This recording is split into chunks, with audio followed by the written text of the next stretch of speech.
Welcome to Outside Views. We have reached a point in British politics where the truth is finally being spoken, not necessarily always by the government, but by the challengers. And it's a truth the mainstream parties are desperately trying to silence. And I'm talking about the catastrophic self-inflicted wound that is the end of EU free movement and the fact that a major political figure has finally called it what it is, a disaster for Britain. And that figure is the new Green Party leader Zach Polanski, and his uncompromising stance on this issue is not just morally right, but is fast becoming the only honest economic position on the table. And that is someone saying that is not a very fond supporter of the Greens usually. But my firm view is that the refusal of the Labour government to even discuss the return of free movement is an act of political cowardice, sacrificing the long-term health of the country for perceived and likely misunderstood short-term electoral gain among Brexit hardliners. And this policy of restricting the flow of EU workers has been a monumental failure, and its reversal is the absolute minimum requirement for a genuine reset in UK-EU relations. But let's unpack the sheer political absurdity of this situation. The central promise of the Brexit campaign was to take back control of borders and slash immigration. What has actually happened since the end of free movement in 2021? Net migration to the UK is now significantly higher than it was during the 2010s, with a figure of 431,000 reported in 2024 compared to the 200 to 300,000 average before Brexit. The new system has simply substituted a manageable reciprocal flow of EU workers who often fill lower wage but vital roles with a surge of non-EU migration, largely through new work and study visa routes. And Polanski points to this perfectly. The far-right parties like Reform UK are banging on about immigration, but we know immigration has risen since Brexit. Even by the standards of the anti-immigration lobby, their own project was a disaster. It has delivered higher overall numbers while simultaneously creating profound structural problems in the economy. The economic fallout from ending free movement is a glaring hole in the heart of Britain's labour market, and it is a key driver of the ongoing cost of living crisis. The EU workers who left the UK after 2021 and who are no longer easily replaced were crucial to the low-wage, low-skill sectors that keep the country running: hospitality, retail, food processing, transport, and especially health and social care.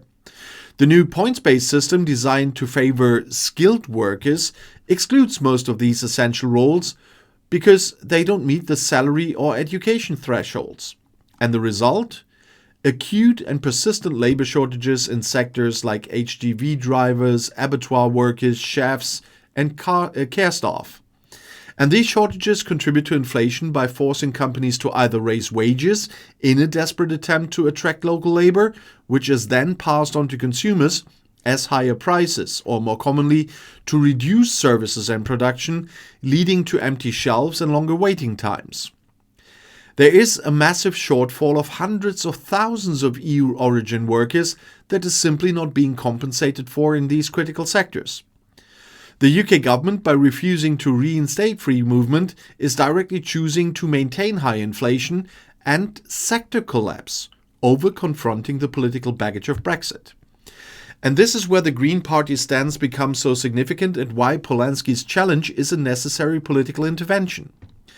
Prime Minister Keir Starmer and the Labour government have established tight red lines for their reset of EU relations. No re-entry to the single market, no rejoining the customs union. Both would be very, very, very close to impossible anyway. But there's also absolutely no return to freedom of movement. And Polanski correctly describes this cautious approach as a little bit meh, lacking any passionate vision. And he's right. Starmer is so terrified of being branded a Remoaner by the Farage-led right that he's willing to leave the core engine of the UK economy, its labour supply, permanently damaged. And this is pure political fear, not economic pragmatism. They are clinging to a policy that, according to the data, has failed to reduce overall migration, has damaged key sectors, and has made life demonstrably harder for the average Brit through higher costs.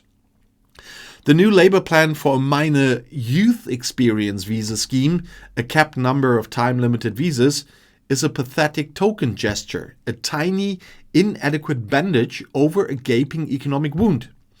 It's an attempt to appease pro-European voters without upsetting the Brexit base, and it ends up satisfying nobody while solving nothing. Beyond the immediate economics, the end-of-free movement is a moral and international disaster. Before 2021, British citizens had the reciprocal right to work, live, move, study freely across 27 of the wealthiest and safest countries in the world. And that right, a profound social and economic benefit for millions of young Britons, was unilaterally thrown away. And as Polanski points out, while the UK is welcoming more non-EU newcomers, Brits have lost their own equivalent right to move freely abroad. The loss of the Erasmus student exchange program is a particularly poignant example, severing crucial cultural and educational ties for a generation of young people. And furthermore, Polanski frames the debate not just as a domestic one, but as a matter of international and indeed socialist solidarity. And you know where I'm leaving here at that point, but you know what I mean. He argues that with the worrying rightward drift across Europe, the UK should not stay isolationist, but instead work with left-wing or progressive movements across Europe to reform the entire European project.